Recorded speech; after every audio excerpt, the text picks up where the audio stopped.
நிறைய ஸ்ட்ரகிள்ஸ் பார்த்துருக்கேன். பட் நான் என் ஸ்ட்ரகிள்ஸை பற்றி நான் எங்கேயுமே ஓப்பனாக பேசினது கிடையாது. நான் இப்படி தான் அடுத்த ஜென்மத்திலையும் பிறக்கணும்னு ரொம்ப ஆசைப்பட்றேன். என் லைஃப் லாங் ஃபுல்லாக நான் லைஃப் சாகிற வரை நான் ரிக்ரெட் பண்ணக்கூடிய ஒரு விஷயம், நான் யோசிச்சு அழக்கூடிய விஷயம். இந்த விஷயத்தை பற்றி பேசினாலே எனக்கு வந்து எமோஷனலாக ஆகிற ஒரு மொமெண்ட் வர்றதுக்கு காரணம் எங்கள் அம்மாவோட டெத்தில் என்னால் இருக்க முடியல.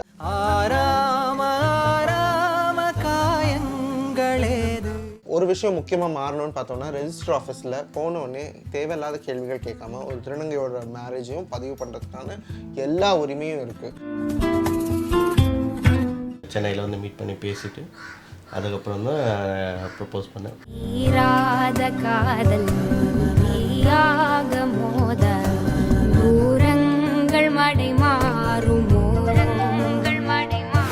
எல்லாருக்கும் வணக்கம். இன்றைக்கி நான் ரோட்டில் நிற்கிறேன்னு பார்க்குறீங்களா? ஆக்சுவலாக நான் ரோட்டில் நிற்கிறேன், என்னோடய ஃப்ரெண்டோட வீட்டு போயிட்டுருக்கேன்.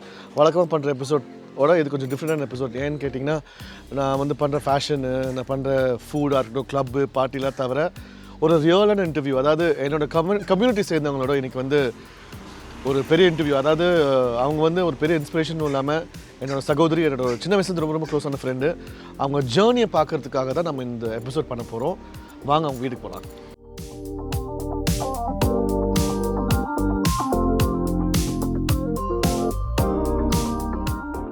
ஸோ நான் இன்ட்ரோவில் சொன்ன மாதிரி இது வந்து வேறு ஒருத்தவங்க வீட்டுக்கு வந்த மாதிரி இல்லை, எனக்கு இது என்னோடய சொந்த வீட்டுக்கு வந்த மாதிரி ஒரு ஃபீலிங். ஏன்னா என்னோட ரொம்ப ரொம்ப ஓல்டு ஃப்ரெண்ட், க்ளோஸான ஃப்ரெண்டு, என்னோட சகோதரி Sasha Reddy. Hi, how are you? Good. Thank you, Sasha, for coming in my show. So happy for you. Thank you. இன்னும் மேலே போகணுன்னு ரொம்ப ஆசைப்பட்றேன். You have reached so much பெரிய லெவலுக்கு. நாங்கள் வந்து ரெண்டு பேரும் இருந்திருக்கோம் எங்கள் ஜேர்னியில். You been the and Sasha வந்து வழக்கமாக அவங்க வந்து மனசார பேசுகிறவங்க, வந்து எதுவும் மூடி மறைச்சு பேசாதவங்க. So thank you for your blessings. Thank you for sitting with me. Thanks indeed for having me here. Thank you. எனக்கு என்ன சந்தோஷம்னா, சாஷா நம்ப மாட்டீங்க, நம்ம வெளியே போயிருக்கோம், சுற்றி இருக்கோம்னா ஃபஸ்ட் டைம் நான் வாழ்க்கையில் வந்து உங்களோட வந்து இன்டர்வியூ பண்ணுறது வந்து it's like for me it's a big privilege and an honor.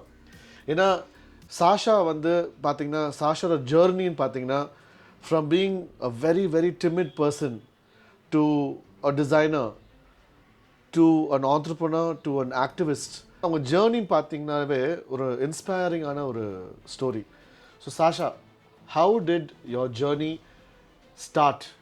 I won't say as a trans woman, as a woman. As a woman, as usual, you have seen that. I've faced a lot of struggles. நிறைய struggles பார்த்துருக்கேன். But நான் என் ஸ்ட்ரகிள்ஸை பற்றி நான் எங்கேயுமே ஓப்பனாக பேசினது கிடையாது. நான் ஸ்ட்ரகிள்ஸை ஷேர் பண்ணுறத விட என்னோட ஹாப்பியான மொமெண்ட்ஸ், நான் பண்ண அச்சீவ்மெண்ட்ஸ், சந்தோஷமான விஷயங்களை பற்றி மட்டும்தான் ஷேர் பண்ணியிருக்கேன். நான் இப்படி தான் அடுத்த ஜென்மத்திலையும் பிறக்கணும்னு ரொம்ப ஆசைப்பட்றேன். அண்ட் எதுக்கு அந்த சந்தோஷம்னா, நீங்கள் வந்து அவங்க சுற்றி இருக்கிறவங்க தான் உங்களுக்கு அந்த மெயினாக அந்த சப்போர்ட் கொடுத்துருக்காங்க. அதுவும் இல்லாமல் நான் வந்து ஃபஸ்ட் டைம் நான் வந்து நம்ப மாட்டீங்க, எல்லாரும் வியூவர்ஸ்க்கும் எனக்கு ரொம்ப எமோஷனலான ஸ்டோரி பார்த்தீங்கன்னா, எனக்கு வந்து எங்கள் அம்மா எப்படி இருந்தாங்களோ அதே மாதிரி நான் I was wanting people to be there for Sasha. ஆனால் சாஷாவுக்கு வந்து it is very sad that she lost her. அவங்க அம்மா தவறி போயிட்டாங்க. When they got to know, அதாவது அவங்க அம்மா வந்து சாஷா வந்து திருநங்கை மாற போகிறாங்கன்னு சொல்கிறோம் அன்றைக்கி நைட்டு வந்து. இல்லை, ஆக்சுவலாக அது எப்படி ஆச்சுன்னா, அந்த ஒரு 1 month இருக்கும் கரெக்டாக. அந்த 1 monthல தான் நான் வந்து சொன்னேன். கொஞ்சம் புரிஞ்சுட்டு கொஞ்சம் கொஞ்சமாக எல்லாமே ஓகே ஆகிட்டு இருந்த டைமில் திடீர்னு அவங்களுக்கு வந்து ஹார்ட் அட்டாக் வந்து இறந்துட்டாங்க. எக்ஸ்பெக்ட் பண்ணவே இல்லை. ஸோ எனக்கு ஆக்சுவலாக அந்த இன்சிடென்ட்டே தெரியாது, எனக்கு சொல்லவும் இல்லை. எங்கள் வீட்டில் இருக்கவங்க சர்ஜரியில் இருந்தீங்க அந்த டைமு. நான் அந்த கரெக்டாக அன்றைக்கி சர்ஜரிக்கு போக வேண்டியது, அடுத்த நாள் சர்ஜரிக்கு போக வேண்டியது. இன்றைக்கி எனக்கு வந்து அடுத்த நாள் ஒரு 2 நாள் கழிச்சு போக வேண்டியது. இன்றைக்கி அவங்க இறந்துருக்காங்க, எனக்கு தெரியாது. என் லைஃப் லாங் ஃபுல்லாக நான் லைஃப் சாகிற வரை நான் ரிக்ரெட் பண்ணக்கூடிய ஒரு விஷயம், நான் யோசிச்சு அழக்கூடிய விஷயம். இந்த விஷயத்தை பற்றி பேசினாலே எனக்கு வந்து எமோஷனலாக ஆகிற ஒரு மொமெண்ட் வர்றதுக்கு காரணம் எங்கள் அம்மாவோட டெத்தில் என்னால் இருக்க முடியல. அது என்றைக்காக இருந்தாலுமே ஒரு வடுவாக என் வாழ்க்கை ஃபுல்லாக அது வந்து ஒரு இருந்துகிட்டே இருக்கும். அதை என்ன பண்ணாலுமே அதை இது பண்ண முடியாது. ஸோ அவங்க இறந்துட்டாங்க, இப்போ இல்லை. பட் இருந்தாலும் ஏதோ ஒரு மூலையிலேருந்து என்னை பிளஸ் பண்ணிகிட்ருப்பாங்கன்னு நம்புகிறேன். சாஷா, ஸோ உங்கள் ஜேர்னி ஸ்டார்ட் பண்ணும்போது நீங்கள் ஃபேஸ் பண்ண கஷ்டங்கள் என்னென்ன? கஷ்டங்கள் அப்படின்னு பார்த்தா நிறைய இடத்துல டிஸ்கிரிமினேஷன்ன்றது இருந்துட்டு தான் இருக்குது. பட் ஆனால் நான் அதை பற்றி அதிகமாக பேசினதில்லை. பட் ஆனால் இப்போ நான் என்ன யோசிக்கிறேன்னா, நம்ம ஏன் பேசல, அதை பற்றி பேசணும், ஓப்பனாக பேசியிருக்கணும். நம்ம பேசுகிறது மூலிமா, நம்ம பேசுகிற விஷயங்கள் மீடியா மூலிமா நிறைய பேரை போய் சேரும் அப்படின்றதால நான் இப்போ ஓப்பன் அப் ஆகி நிறைய விஷயங்கள் சொல்கிறேன். இப்போ நம்ம பார்த்தீங்கன்னா, நம்ம வாழ்க்கையில் வந்து நம்ம வீடு இருக்கலாம், கரியர் இருக்கலாம், எல்லாமே இருக்கலாம். நம்ம personally we should be very very happy. அப்படி இருக்கும்போது உங்களை பார்த்தா வந்து எனக்கு ரொம்ப சந்தோஷமாக இருக்குது. ஏன்னா not only a successful person in your career, you're also married. Yes, நிறைய டிரான்ஜெண்டர்ஸ்க்கு அந்த பாகியம் கிடைக்கிறதுல ஆனால் உங்களுக்கு கிடச்சிருக்கு. உங்களை நம்பி ஒருத்தர் இருக்காரு. லவ் மேரேஜ் அது? எக்ஸாக்ட்லி லவ் மேரேஜ் தான். ஒரு டிசம்பர் 25 நாங்கள் மீட் பண்ணி 4th இயரில் என்டர் ஆகிருக்கோம். இப்போது கல்யாணம் ஆகி 1 year ஆகிடுச்சு. November 26 கல்யாணம் ஆச்சு போன வருஷம். இந்த வருஷம் முடிஞ்சிடுச்சு. அவங்க சைட்லேருந்து கண்டினியூஸாக ப்ராப்ளம்ஸ் வந்துட்டு தான் இருக்குது. But we are ready to face it லீகலாக. நான் வந்து அவங்க அம்மா அப்பாவை ஹர்ட் பண்ணணும்னு நான் என்றைக்கும் சொன்னதில்லை. இந்த இன்டர்வியூ வர நான் இதுவரை ஒரு வார்த்தை கூட எந்த இன்டர்வியூலையும் தப்பாக பேசினதும் கிடையாது. இப்பயும் நான் தப்பாக பேச மாட்டேன். அவங்களுக்கு எல்லா உரிமையும் இருக்குது. அவங்க பையனை வந்து மீட் பண்ணுறதுக்கோ, பார்க்குறதுக்கோ, பழகிறதுக்கோ, பேசுறதுக்கோ என்ன அக்செப்ட் பண்ணிக்கலாம்னு பரவாயில்ல. அவங்க பையன் தான் அது. என்றைக்காக இருந்தாலும் அது அவங்க பையன்தான். அவங்க பையனை ஏற்றுக்கிறதும் ஏற்றுக்காததும் அவங்க இஷ்டம். நானும் அவரும் கண்டிப்பாக சந்தோஷமாக வாழ்வோம், வாழ்ந்து காமிப்போம், ஒரு எக்ஸாம்பிளாக இருப்போம் அப்படின்றதுல எனக்கு எந்த ஒரு டவுட்டும் கிடையாது. சின்ன டவுட் கூட கிடையாது. கண்டிப்பாக ஹாப்பியாக சக்ஸஸ்ஃபுல்லாக வாழ்ந்து காமிப்போம். அவரை மீட் பண்ணலாமா? கண்டிப்பாக ஐ வாண்ட் இன்ட்ரடியூஸ் ஹிம். பாப்பா வாங்க. வணக்கம், உட்காருங்க. வணக்கம் விக்னேஷ். வணக்கம். இவர் தான் சாஷாவோட கணவர். நீங்களும் சாஷாவை எப்படி மீட் பண்ணீங்க? ஃபஸ்ட்டு இவள் வந்து பாண்டிச்சேரி வந்து கெஸ்ட் ஹவுஸில் ஸ்டே பண்ணுறப்ப தான் ஃபஸ்ட் டைம் உள்ள நான் பார்த்து மீட் பண்ணி பேசணும். அப்போ நார்மலாக தான் பேசிகிட்டு இருந்தேன். அதுக்கப்புறம் வந்து இங்கே சென்னையில் வந்து மீட் பண்ணி பேசிவிட்டு அதுக்கப்புறம் தான் ப்ரப்போஸ் பண்ணிவிட்டு அப்பயும் வெயிட் பண்ணி பார்க்கணும். 1 year வெயிட் பண்ணி 2 பேரும் நல்லா புரிஞ்ச அண்டர்ஸ்டாண்டிங்கோட லவ் பண்ணி 2 years ஆச்சு. சாஷா சொன்னாங்க நிறைய மேரேஜ்க்கு அப்புறம் நிறைய ப்ராப்ளம்ஸ் ஃபேஸ் பண்ணீங்க ஃபேமிலி சைட்லேருந்து அப்படின்னு. சொசைட்டி விட்டுருங்க, அது வந்து நம்ம ஃபேஸ் பண்ணிக்கலாம். ஆனால் ஃபேமிலியோட ப்ரெஷர் தான் ரொம்ப கஷ்டமான சுச்சுவேஷன். அது எதனால அந்த மாதிரி பிரச்சனை வந்திருக்கு? உங்களால் கன்வின்ஸ் பண்ண முடியல ஃபேமிலியை? நம்மளால் எந்த அளவுக்கு கன்வின்ஸ் பண்ண முடியுமோ அந்தளவுக்கு கன்வின்ஸ் பண்ணி பார்த்தாரு. அதுக்கப்புறம் அவங்க ஏற்றுக்காதப்போ நம்மளோட இது தனியாக நான் வெளியே வந்து தான் நான் இது பண்ணேன். ஏன்னா உங்களை நம்பி வந்திருக்காங்க சாஷா, எல்லாம் அவங்க எல்லாமே விட்டுட்டு உங்களை நம்பி வந்திருக்காங்க. ஸோ அந்த கடமை வந்து நீங்கள் வந்து அவங்க பார்த்துட்டு தான் கரெக்டான ஒரு விஷயம் இல்லையா? இப்போ சாஷாவும் நீங்களும் வந்து அடாப்ஷன் வந்து ரெடியாக இருக்கீங்களா? ரெடியாக இருக்கும் 2 பேரும். We have discussed about it, சேர்ந்து but not this soon. But ஆனால் பொறுமையாக டிசைட் பண்ணலாம் அப்படின்னு யோசிச்சிருக்கோம். நான் சில பேர் வந்து தப்பான ஒரு மைண்ட் செட்டில் இருக்காங்க that transgenders can give birth which they cannot, right? No, that's a lie. See, நான் ஒன்று தான் சொல்கிறேன். இது ஏற்கனவே என்னோட இன்னொரு இன்டர்வியூலையும் சொல்லியிருக்கேன். நான் அது இங்கேயும் நான் சொல்லணும்னு நினைக்கிறேன். தப்பான விஷயங்களை தப்பாக வந்து மீடியாவில் வந்து சொல்லக்கூடாது. அது நம்ம ஒவ்வொரு LGBT கம்யூனிட்டி மெம்பரோட கடமை. நம்ம மிஸ்கம்யூனிகேட் பண்ணி தப்பான விஷயத்த வந்து மீடியாவில் சொல்கிறோன்னா அது சாதாரண மக்கள் நிறைய பேர் பார்க்குறாங்க. நல்லா தெரிஞ்சவங்க, விஷயம் தெரிஞ்சவங்க வந்து சிரிப்பாங்க, என்ன பைத்தியம் மாதிரி பேசுகிறாங்கன்னு. ஆனால் படிப்பறிவு இல்லாத நிறைய பேரும் இந்த வீடியோஸை பார்க்குறாங்க. பார்க்கும்போது அவங்க என்ன நினச்சிப்பாங்கன்னா, ஒருவேளை அப்படி இருக்குமோ இப்படி இருக்குமோன்னு தப்பாக புரிய வைக்கக்கூடாது அவங்கள. So transgender cannot conceive obviously. No. Obviously because there's no ovaries.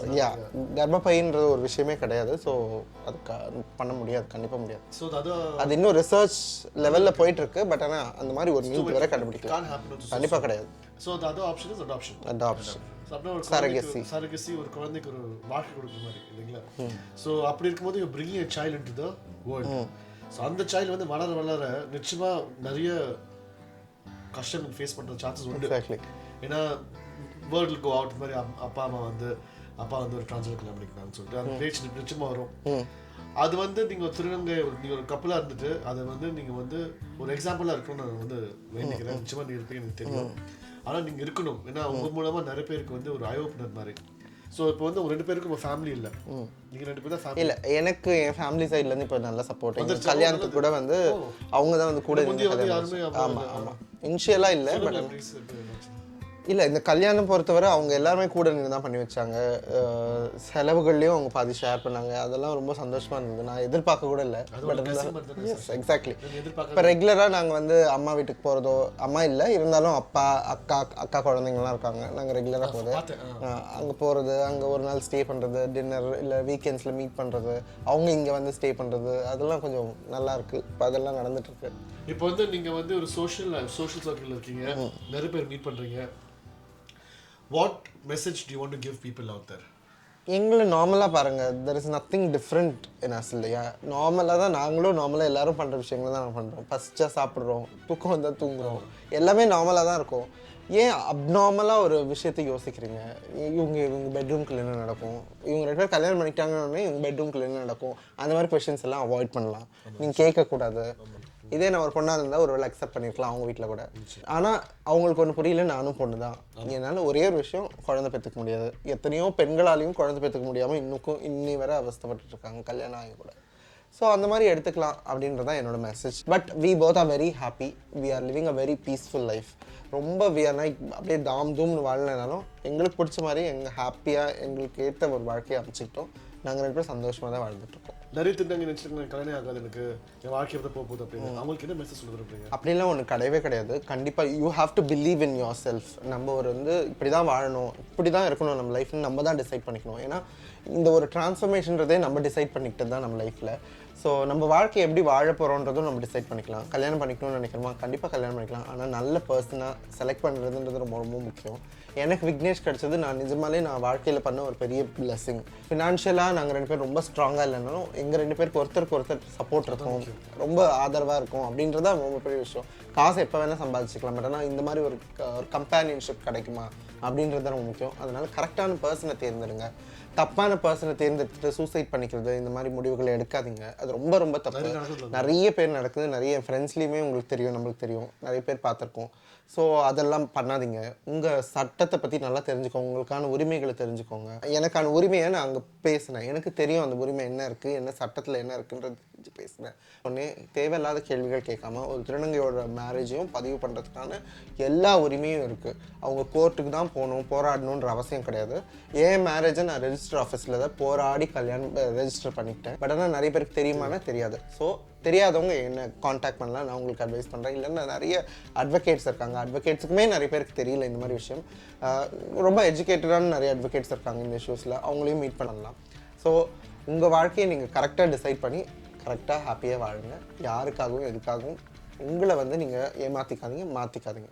On that note ரொம்ப ரொம்ப ஒரு எப்படி சொல்கிறது, எப்போதுமே எல்லா எபிசோடும் டிஃப்ரெண்ட்டாக இருக்குன்னு எதிர்பார்ப்பேன்.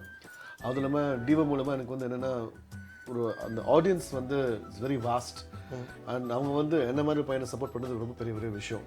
அதுவும் இல்லாமல் நம்மளை சப்போர்ட் பண்ணுறது அந்த வகையிலும் நம்மள ஒன்று தானே. So on that note thank you so much to both of you. Thanks indeed. உங்களுக்கும் தீவாக்கும் ரொம்ப ரொம்ப thanks for having us in your show. ரொம்ப நன்றி. On behalf of Devo and me, I wish you both a very happy married life. And கூடிய சீக்கிரத்தில் ஒரு குழந்தையும் பார்க்கலாம்.